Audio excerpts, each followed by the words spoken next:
When you hear the words consciousness, what do you think? Awake, aware. What else? Awake, aware. That's it? Awake and aware? Okay. It actually has a couple of other components to it. So when we talk about consciousness, you're literally talking about the aspect of first your sensory awareness. What do your senses pick up in regards to what you are aware that your senses are picking up? Next, what do you pay attention to? So what have your senses pick up and what do you pay attention to? The third, direct inner awareness. What are you aware of internally? Currently, your state emotionally, what are you aware of at the present time? Your sense of self, who are you? In regards to describing yourself, who are you currently? If we ask that question to you right now, what would you say? Who are you currently? That's your name. Who are you? You who? A human being, okay? A unique individual, okay?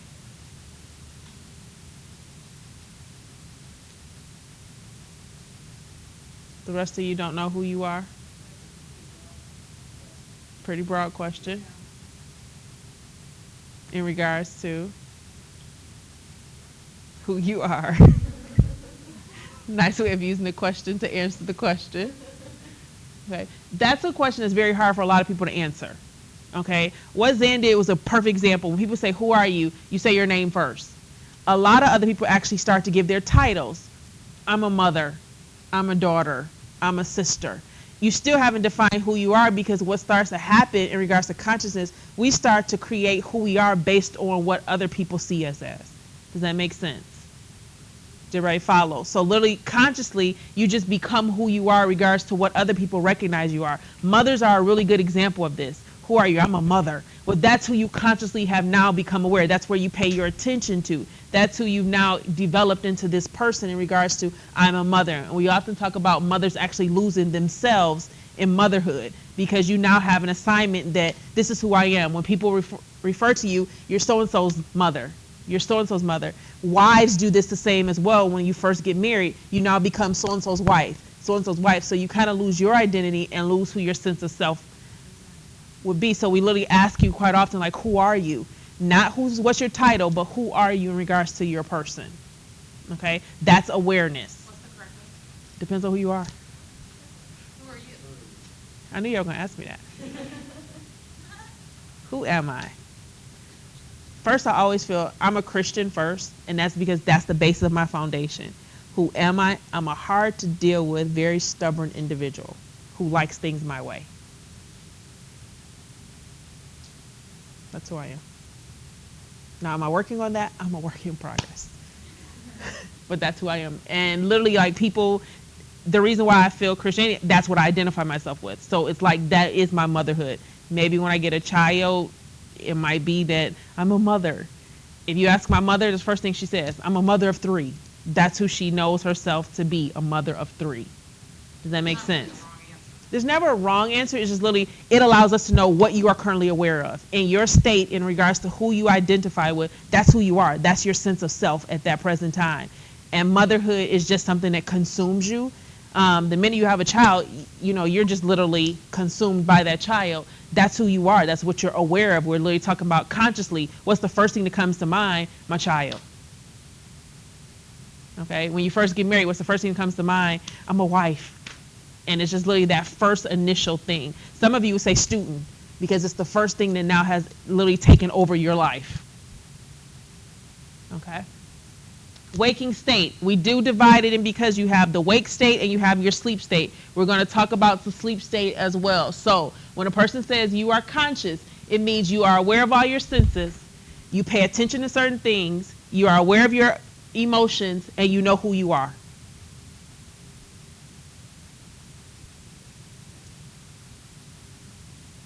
Right.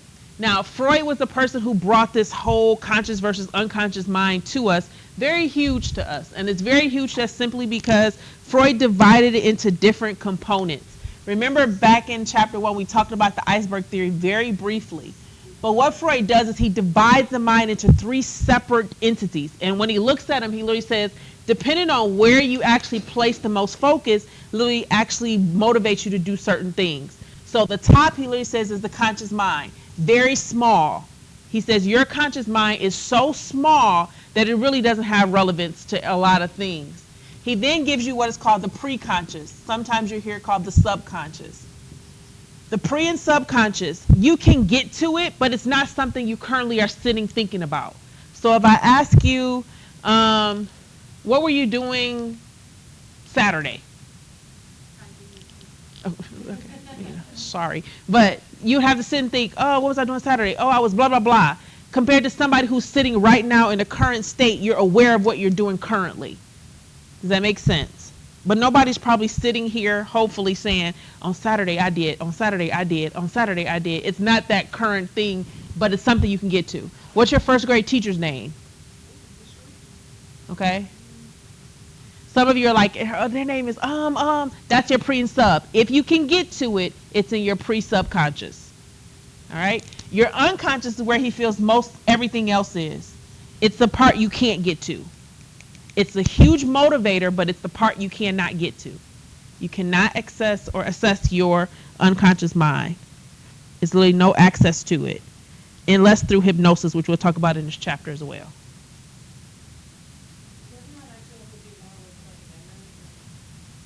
The hypnosis? No, not hypnosis, like Unconscious? unconscious. Unconscious has to do with memory, hidden desires, hidden motivations. So it's beyond memory. It's your motivations, your motives, your desires. It's got a lot of stuff. Your experiences. I'm just curious, 'cause, like, I mean, you're asking, like, what was the name of the first grade teacher? Immediately, like, pops into my head. Hmm. And, like, people always think I'm, like, kind of crazy, because I remember really random things that nobody else ever remembers. That's still, when we talk about memory, pre and subconscious literally are, it's the things that I am aware of. So part of your awareness is your memory. Part of your awareness is your experience. Let's just say, for instance, you ever have a dog and the dog passed away. Every time you see another dog, the memory comes up. It's not something you're consciously aware of. It just pops up whenever something triggers that memory. It's now part of something that I'm thinking. So when we look at the conscious mind, we're literally thinking of what you are currently thinking about. Now, if it's triggered by memory, okay, but it's literally the conscious, what am I thinking about right now? If I smell something I'm smelling might be in my preconscious, brings it to my conscious, now I'm currently thinking about it. So my memory stimulated this thought. Okay? Now, non-conscious are those things you just don't have any thought about. Breathing, heartbeat, digestion, it's just stuff that happens automatically. It's a non-conscious thought. It's not something you put effort in regards to trying to remember. Okay? We then move into sleep and dreams. First part that we start to discuss. Sleep and dreams. We all have what is called the circadian rhythm. The circadian rhythm is literally your 24-hour biological clock. Circadian rhythm is your 24-hour biological clock. It runs on a 24-hour cycle. Everybody in the class has a different cycle. It's the time that allows you to say it's sleep, time that says awake. It's your 24-hour clock. It's usually geared by daylight, nighttime, but some of you kind of have changed it because you worked the midnight shift. Okay? Literally, it is the time when your body says it's time to sleep and it's time to go and wake up. If you've ever gone from East Coast to West Coast, this is one of those times that you have an alteration in your circadian clock. You have what we call jet lag. It's literally the circadian rhythm is now off balance. It's trying to get back on balance. It takes usually about 3 to 4 days for you to readjust. Then it's time for you to go home and it's readjusting again. Daylight savings time. How many of you had when we fell back an hour? How was that for you guys? Falling back doesn't back. Going forward does. Okay, so in the spring, falling back is usually a pleasure. It's like 1 more hour. But in the spring, when you all of a sudden lose an hour, it's like for the first couple of days, you're thrown off the entire time because your circadian rhythm is trying to catch back to what the 24-hour cycle is. Now, some of you literally have a cycle that works on a 6-hour sleep pattern, 4-hour sleep pattern, 12-hour sleep pattern. Okay? It's the time you get sleepy. That's when your clock is expiring. The time you get sleepy is the time your clock expires. You can change your clock. Okay, you can alter your clock, you can change your clock. All right, now in regards to sleep, we're going to literally break sleep down into stages. You need to know the stages. You also need to know the brain waves that your brain is experiencing through each stage. First thing you need to know, we divide sleep into 2 stages, REM sleep and non-REM sleep. REM sleep is stage 5, non-REM sleep is stage 1 through 4. REM stands for rapid eye movement. REM sleep stands for rapid eye movement.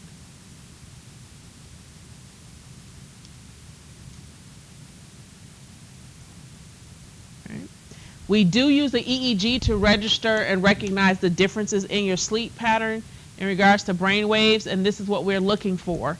In your stage 1 sleep, you have stage 1, 2, 3, 4, which are your non-REM sleeps. You first have awake. When you are awake, everybody in this class right now is producing what we call beta waves. You want to know that. Beta waves are what you are currently producing. It's small activity waves because there's a lot of activity going on. As you start to get drowsy, you should then start to produce alpha waves. There's slower activity happening, but you still have some type of conscious thought. Which one? When you start getting drowsy, you have alpha waves. Slower wave pattern, but still there's conscious thought. You then have stage 1 sleep. You have your theta waves that come in. It's called hypnotic sleep or twilight sleep. Stage 1, called hypnotic sleep or twilight sleep. Stage 1, hypnotic sleep, twilight sleep. Hypnotic or twilight sleep. It's a time where you're starting to go in and out. People can have a conversation with you, but yet it's not really something that you're comprehending. You might start to talk a little bit about something you're dreaming about as well as something that someone is telling you about. So it's that sleep that's kind of in and out. You then have stage 2 where we have sleep spindles. Sleep spindles is a combination of all your different waves. So if you look at your sleep spindle pattern here, you'll see you kind of have high activity, then you have some low components in regards to the K-complex series. So you have these different patterns that's literally saying, I'm going into a deeper sleep, I'm kind of still awake. I'm going into a deeper sleep, I'm kind of still awake. Okay, so you have sleep spindles in stage 2, which are taking you from your twilight sleep into your deeper sleep. The K-complex is kind of like the relaxed. It's kind of like taking you further into the deep pattern, the deeper sleep, less activity. You then have stage 3, which is your delta waves. Stage 3 and 4 produces delta waves. Inside of stage 3 and 4, these are your what we consider deep sleep. Stage 3 and 4 is deep sleep. Stage 3 and 4, deep sleep. And then you have stage 5, which is your REM sleep. So I'm going to give you a little bit more information about stage 1 through 4. Stage 1 lasts about 5 to 10 minutes long. Okay, stage 1 is about 5 to 10 minutes long. Stage 2, we got our sleep spindles. It lasts about 20 minutes long. All right. Stage 3 and 4, this is where bedwetting may occur. It lasts for about, let's say, 30 minutes. Bedwetting, sleepwalking, all of your high complex activity happen between your stage 3 and 4. Okay, high complex activity happens in stage 3 and 4. It's about 30 minutes combined. And you might fluctuate between 3 and 4 lightly because it is your deepest sleep. If you're tossing and turning, you're in 3 and 4. Stage 5 is REM sleep. You are completely paralyzed. Completely paralyzed. Body starts to repair itself. You have a decrease in your blood pressure. You have an increase in your respiration. You have an increase in your brain activity. Your brain is fully awake. It's almost as if you are awake, but your body is asleep. Okay, so your brain is fully awake. Your body is asleep. All activity done here. Uh-huh.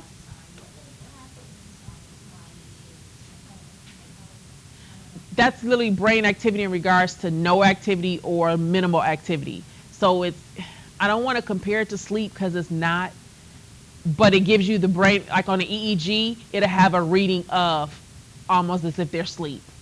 And unfortunately, it usually has the reading of like stage 3 and 4 because there's not a lot of activity going on depending on who they are. If they say brain dead, there's no activity. So literally the body's just pumping in regards to air, but it's nothing. No cognitive functioning. Which states do you raise All of them. That's right there. The most bizarre dreams happen in 5. But you can dream in all. You can dream in twilight sleep. When you literally dreams, and we'll talk about dreams happen when you first go to sleep. When you start meshing what you're watching on TV, and all of a sudden it starts just getting, or if you ever talking on the phone, and you're like, no, tomorrow. And they like, what? And you're like, oh, never mind. You started dreaming already, and you start meshing it all together, and it just gets worse and worse. And once you get to deep sleep, all kind of stuff can happen. And we'll talk about why it happens. There's a reason why all these dreams happen the way they do. But you can dream in all. If you're in stage 5, you're not moving. So if you're a person that toss and turn, you're not in REM sleep. Okay, if you grab the pillow, you got out of REM sleep. REM sleep, we can actually lift your arm, it's just going to fall. You're not going to feel anything. We can call your name, you won't answer. Okay, everybody needs at least a little bit of REM sleep a night because it's where repair happens. If you don't get to REM sleep, you will be sick often, tired, exhausted because your body's not repairing. All right, some people only get 5 minutes of REM sleep. You got to get it. You don't. And if you're a mother, it's a wrap. That's hard because if you hear any little thing with your kid or the dog, I'm up. If he moves, I'm up. If you live by yourself, you'll get that the same way. It's just you're always on guard. You can't. Lucky part, you ever hear a mother literally says the first time somebody watched their kid, they slept as hard as ever. It's literally because your body finally said we can maybe just get a little bit of REM sleep because you need it to survive. Yeah. We'll look at some of the sleep patterns.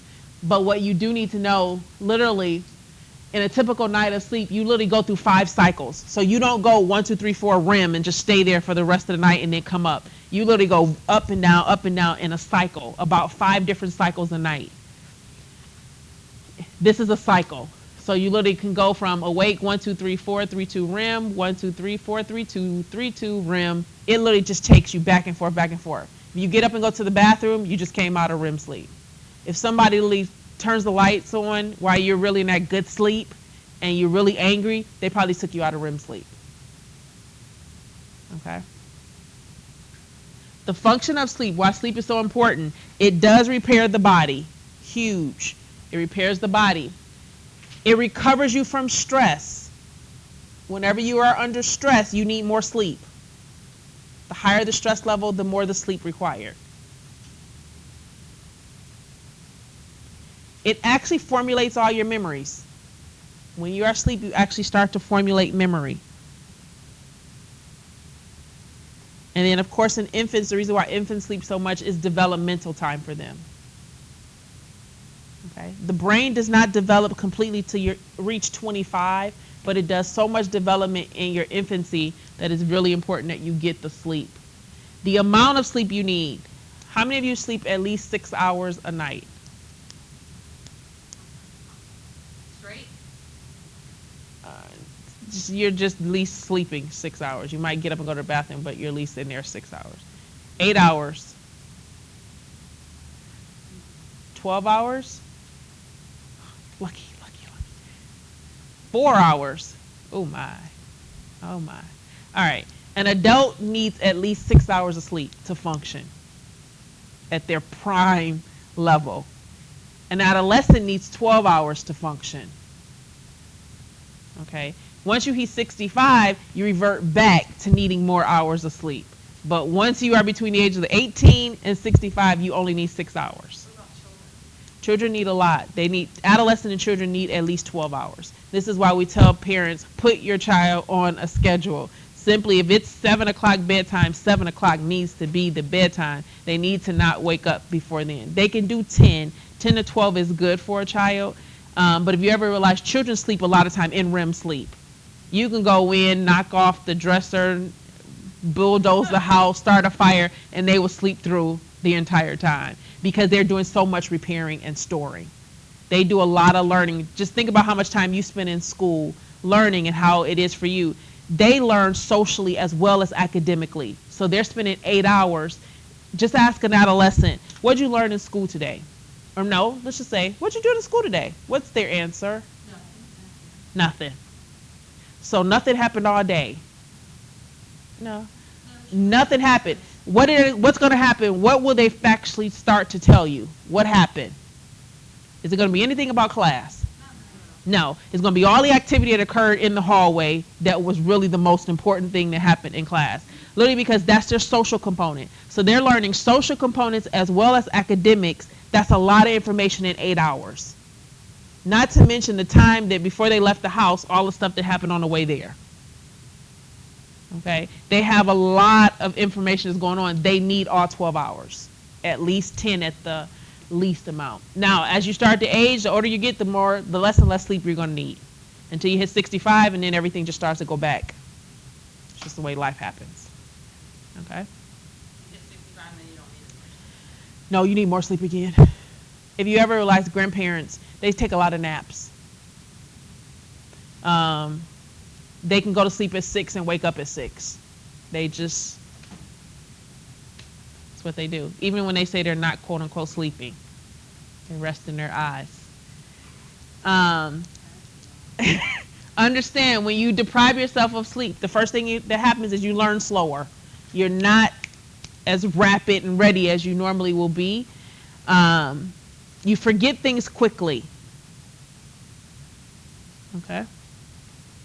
And your immune system decreases. One of the things we talk about, and we'll go to here in regards to times you need the most sleep, the higher the stress, the more the sleep. The reason why, you'll learn in a couple more chapters, stress actually decreases your immune system. So what happens is, as stress decreases your immune system, sleep allows you to repair your immune system. So they kind of go hand in hand. As I'm decreasing, I'm repairing. As I decrease, I can repair.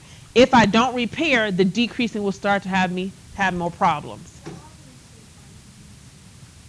It's repairing time. It's just like your body says, give me a moment just to repair. Also, if you ever realize final time, you get really sleepy. How many have you ever studied, and all of a sudden, as soon as you start studying, it's almost like you feel like, oh my God, it's the time that you got to retain the most. Ever get angry at somebody? Sometimes you just want to go lay down, like I don't want to be bothered. It's repair time. It's just the way the body works. And if you don't allow it to, eventually the body will win. You can fight all you want. We talk about people who literally say they know they got pneumonia and they keep pushing and keep pushing and keep pushing. The body will eventually will literally say, I'm going to win this. I need you to stop. Fine, tomorrow you won't get off the bed. You won't even be able to raise your head off the bed. I will get my time. And it will win every time. Try to fight sleep. You've seen the kid in the back of the car and they're like, I'm not sleepy, Mom. I'm not sleepy, Mom. I'm not sleepy, Mom. I'm not sleepy. And you turn back and they're knocked out. You can't fight sleep. Sleep will win every time. Just the way the body works. Okay? Just the way it works. Now, this is the part everybody gets. Dreams are huge to the psychological world. We think dreams are so impactful simply because dreams are when the unconscious mind gets to actually act up. So consciously, you're awake. You always keep things in order. You know your morals. You know your standards. When you go to sleep, the conscious mind sleeps. The unconscious mind wakes up. Okay? So when we talk about dreams, we talk about them in two different ways. We look at dreams in regards to two different theories, and we're going to talk about the different theories. The first thing you need to know, you do dream in black and white or in color. Okay? You dream both ways. You dream in segments, not stories. You have pleasant dreams, nightmares, and night terrors. Pleasant dreams, nightmares, and night terrors. Dreaming is a cognitive process. You're actually thinking. Which part? Oh, we're going to tell you in a few more slides. So dreaming is a cognitive function. Now, Freud was the first one that brought this whole dream world to life. Really huge to the psychoanalysis or psychoanalytic field. And what Freud first said is that a lot of your dreams have what are called day residue. Day residue literally means it's leftover junk from the day. Day residue is leftover junk from the day. It inserts itself into your dream. It's leftover junk from the day that just inserts itself into your dream. It has no meaning. It's just junk. So you might have a dream about class. It has no meaning. It's just stuff that happened throughout your day. Okay. He then says we have what is called stimulus incorporation. We usually will always incorporate something real from our life into the dream. We will always incorporate something real from our life into the dream.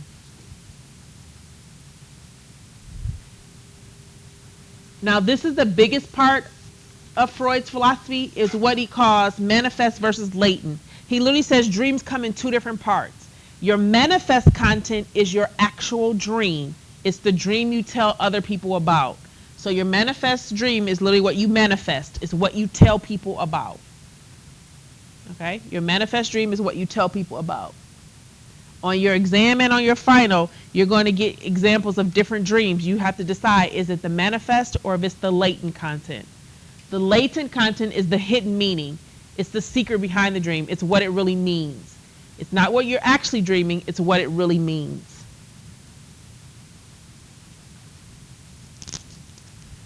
Freud uses this process called free association.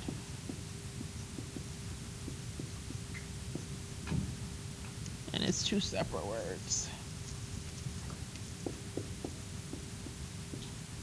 All right, in regards to free association, he literally takes the manifest content and then he pulls it over to the latent content. So who has a dream that they can remember?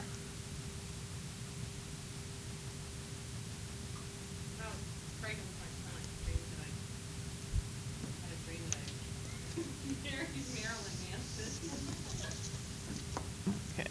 You've got to be able to tell me exactly, like word for word, the whole dream.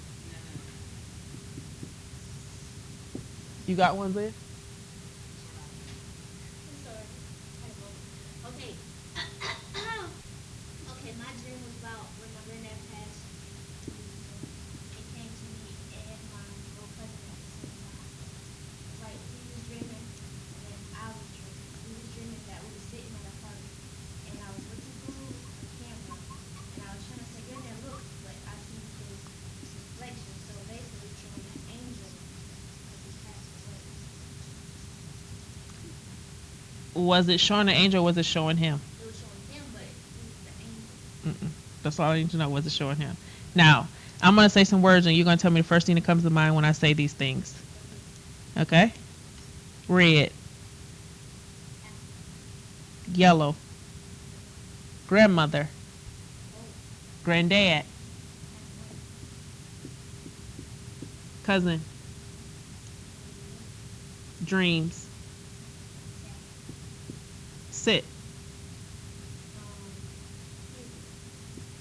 Park. Camera. Vision. Reflection.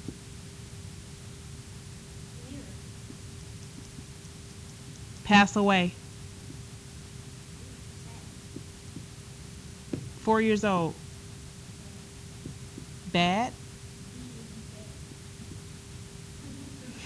Photos. Sight. Don't think. Mirror. This is what your dream was really about. A period in your life that was sad and bad, but it had everything to do with you. And it probably lasts about 4 years. But the part is, you can handle this. So in turn, your dream literally use symbols that you can deal with Your grandfather was something you can deal with because it was a current situation. So your brain literally just took this, switched it over to something you could deal with. This is what you thought it was about when it was really this that your unconscious mind was trying to work through. That's how they do the dreams. So he takes your manifest, creates your latent. So we don't do dream books. We don't believe in dream books where you can go into a dream book and say, oh, if you dreamed about water, I don't even know what the dream says. I think if you dream about fish, somebody pregnant. We don't go through all of that. Because all y'all are thinking like, oh my God, I dreamed about fish last night. No, we don't believe, because literally everything is personal. So literally if somebody else had that dream, it would be totally different than Zan's dream because her symbols recognize her. Your symbols will use something different. Does that make sense? And we literally make you have what's called a dream log. We make you keep these dreams for days and days, and then we start to see there's always going to be something that starts to surface in regards to a theme. And we literally go through and dissect your dream after dream after dream to find out what is it that you really need to be dealing with that you don't want to. Okay, the unconscious mind literally has hidden desires. How many of you ever had a neighbor, don't raise your hand, because it's not a good thing for you to tell me this. You had a neighbor and you thought, oh my God, they are the hottest thing that ever walked the earth, but they're married. Okay, and you're like, no, I don't see them. And in your dream, they just keep popping up. Literally, your dreams have a lot of the unconscious things. What happens, you are awake. You tell yourself, this is a no-no. We don't do this. When you go to sleep, the no-no said, we can do whatever we want. Okay, that's the unconscious part. It's whatever I desire, I can have it in my dream world, because the conscious mind that tells me right from wrong is sleep. The problem is the brain activity is exactly the same. Remember, we go back to the slide. When you are awake and when you are dreaming, they're exactly the same, especially in REM sleep. Your brain thinks you are awake. Your body is the only thing that knows we are asleep. Is that why sometimes when you wake up from a dream, you're like, oh my God, did that really happen? That's why you're crying. That's why how many of you woke up mad at somebody like, don't say nothing to me? And they like, what are you talking about? And you like, you know what you did. No, they don't. Okay, because it really did not happen. But to you it did. It's so powerful that your body can be bruised from your dream. You could literally wake up with a bruise and you keep thinking, what did I do? You had a fight in the dream. Your body is now responding to what the mind said occurred. Like when you dream you're falling or something? We tell you when you dream when you're falling, be careful. If you ever realize when you dream when you're falling, you fall, you have a snapshot, you're on the ground. The reason why, because the thought is if you hit, the problem is if you hit, the dream, the body and the mind says, you just hit the ground. So what should we do? So why Shut it all down. why do you jump in this? You're really real. You will actually have the best orgasm you ever had in your life in your dreams. Literally, because the mind is going to respond, the body's going to react. It will be the realest event, life-changing, oh my God, this was the best moment, nobody ever will compare to this idea. And they won't. Because it was all up in here, and it's just responded. What about like when you jerk?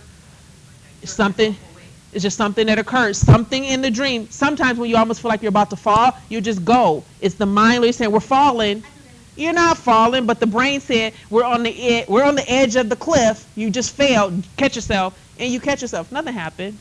You wake up sometimes, your whole shoulder is sore. You're like, oh, I must have slept wrong. No, you got your butt beat last night, and now you're sore from what just happened in your dream. Because your mind actually decides what happens to your body. That's how powerful your dreams are. See? That fight must have been really good. And people are like, I don't know what happened. I must have. No. It's just a good dream that happened. So dreams are good. But they do understand they are the unconscious mind working. So don't think like, oh my God, I dreamed about my sister's man. I'm a horrible person. No, it's just the unconscious mind is using this to filter out some stuff. Okay?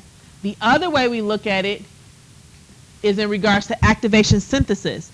Activation synthesis theory says a little bit different. And they said, Freud, we understand this whole thing, but we actually think it's the brain that's creating images. So it literally looks at the cortex as actually stimulating images. So the activation synthesis literally says the cortex stimulates images. The activation synthesis model also says that we take recent events to process. The activation synthesis model says we take recent events and process. They feel that the neurotransmitters are mostly involved in dream activation. The neurotransmitters are mostly involved in dream activation.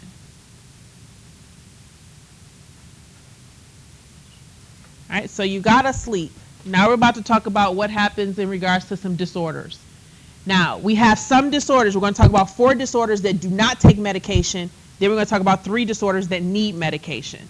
The first 4 are sleep disorders, are nightmares. Everybody in this class has probably experienced a nightmare. It's just a bad dream. Bless you. Nightmares are just bad dreams. Okay? Just a bad dream. Your night terror is a little bit different. Your night terror is a dream that actually causes pain on top of the nightmare. So now you have a terror. You feel trapped inside of the dream. Nightmare, you can wake yourself up out of. Night terror, you are now trapped inside of it. This usually happens to children. They will sit up in the bed, they're screaming, their eyes are closed, or they might be open, but they're still asleep. I've seen that movie too, but what was the scene? What was he doing? Yes, that's night terrors. Freddy Krueger, night terror.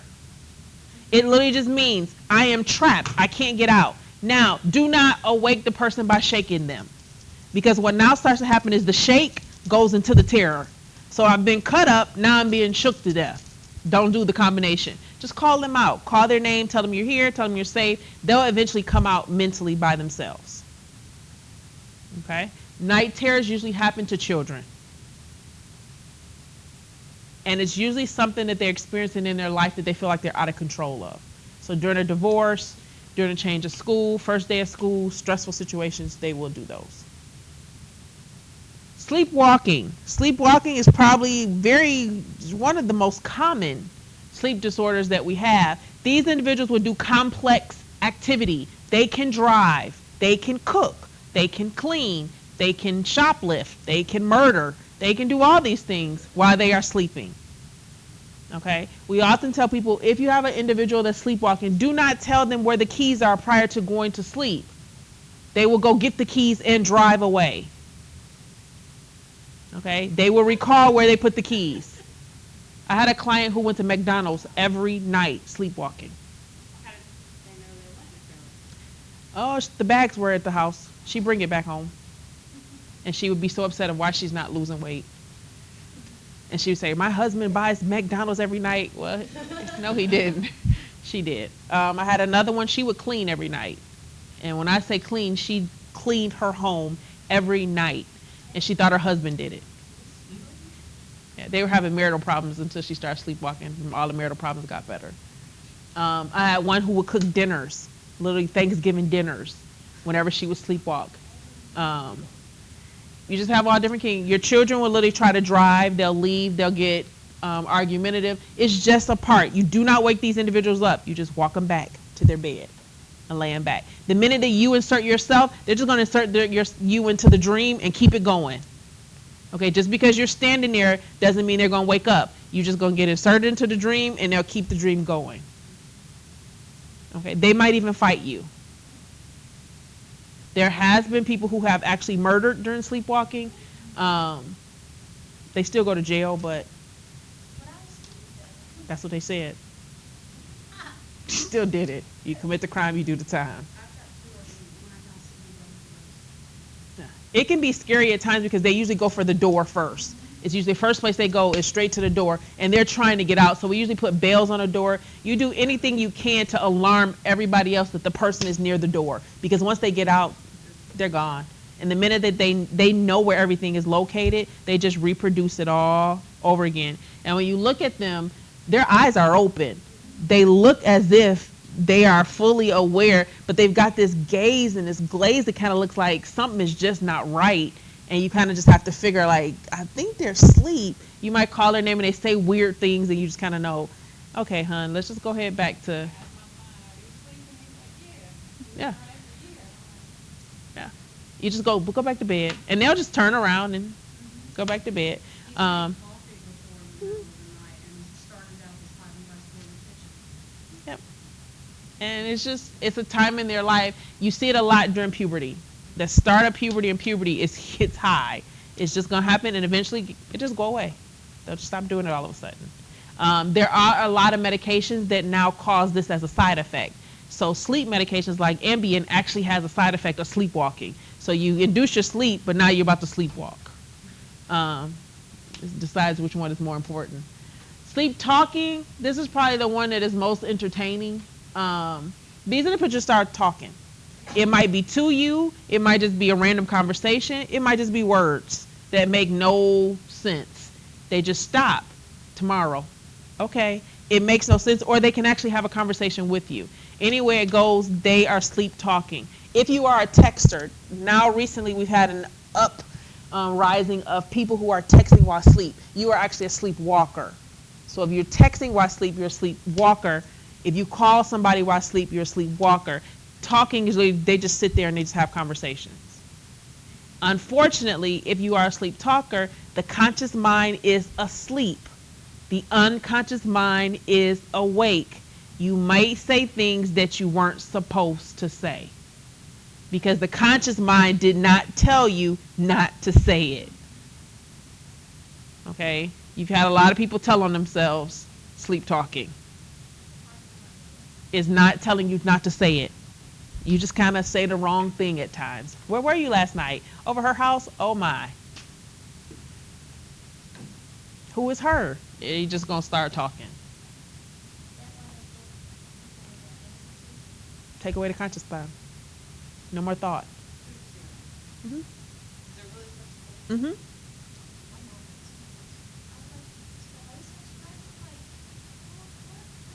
Yeah, now understand when you sleep talk, you can spark the conscious mind to be like, whoa, wake up fast. Yeah, you can spark the conscious mind, but if the conscious mind is in that deep place, you can't stop the unconscious from saying whatever it's gonna say. Now, this is where we start to bring drugs into the world. If you have insomnia comes in two different forms: sleep onset and early awakening. Sleep onset, these individuals have a hard time falling asleep. Sleep onset, these individuals have a hard time falling asleep. Early awakening, these individuals have a hard time staying asleep. They usually sleep in 5, 10, 15-minute patterns. They sleep and then they get up. They sleep and then they get up. They sleep and get up. We will give, or usually will give them some type of sleep aid. What is sleeping less than one wishes They want to sleep for 8 hours. They want to sleep 6 to? hours. Sleeping less than one. Yep. They want to sleep for a little time, but they just can't. What is early awakening? Early awakening is when they cannot stay asleep. They keep waking up. So you might sleep for 15 minutes and you're awake. 20 minutes, you're awake. You want to sleep the whole time, but you won't. It usually makes a person very irritated. So what's the thing that's called Narcolepsy is the next sleep disorder. These individuals, very rare sleep disorder, but it is a sleep disorder that people suffer from. These individuals just go to sleep. They can have a conversation with you and just sleep. They can be in a car, just fall asleep. They randomly fall asleep at times. These people must be medicated, especially if they're driving. It's like a defect in the brain. It's kind of like the wiring, just kind of like sleep. Sleep. You just sleep. I had a student, and she literally said she found out because every time she would drive, she would go to sleep. I've had another student who literally said certain things triggered her sleep. So literally when she was in the car, I think my boyfriend suffered from it. The minute we start the car, I could turn her over and he's gone. And it's like, it's something about this car that triggers sleep. I had one, she said her teacher had narcolepsy. In the middle of class, they would just fall asleep while teaching. About 5-10 minutes. And they'll get back up and keep going just as if sleep never occurred. Never happened. They don't even realize it happened. No, you don't realize it happened. It's scary, especially if you're a driver. But it is. Sleep apnea is probably one of the scariest. Sleep apnea is a person stops breathing during their sleep. Their breathing is actually interrupted. These individuals actually usually wear CPAPs, and the CPAP actually starts to breathe for them when they stop breathing. So they stop breathing, the CPAP kicks in and starts to breathe for them. They start breathing, CPAP turns off.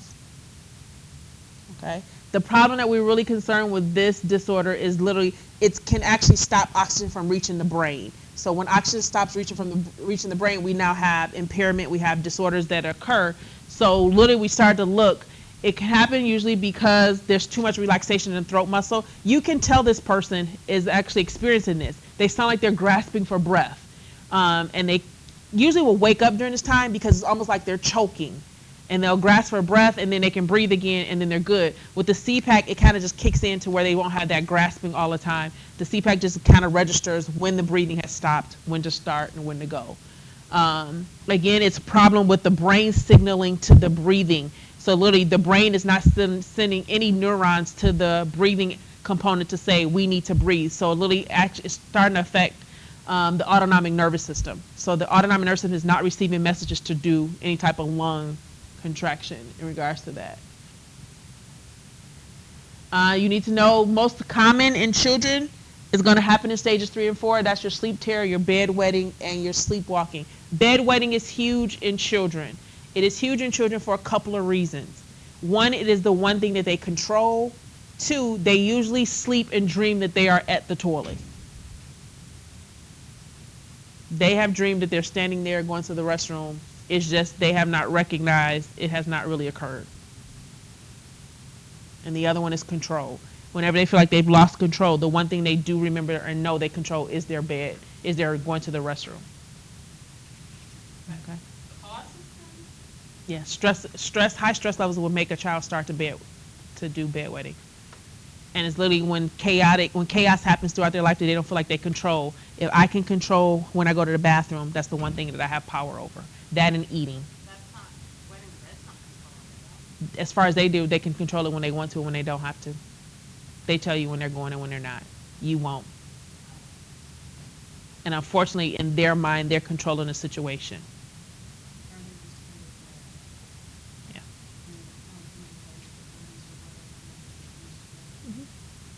Yeah. You'll have them a lot of times having a lot of bowel problems simply because to their mind it's the only thing that you can make me eat, you can make me go to sleep, but you can't make me go to the bathroom.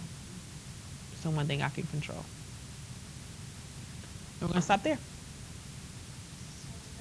for today.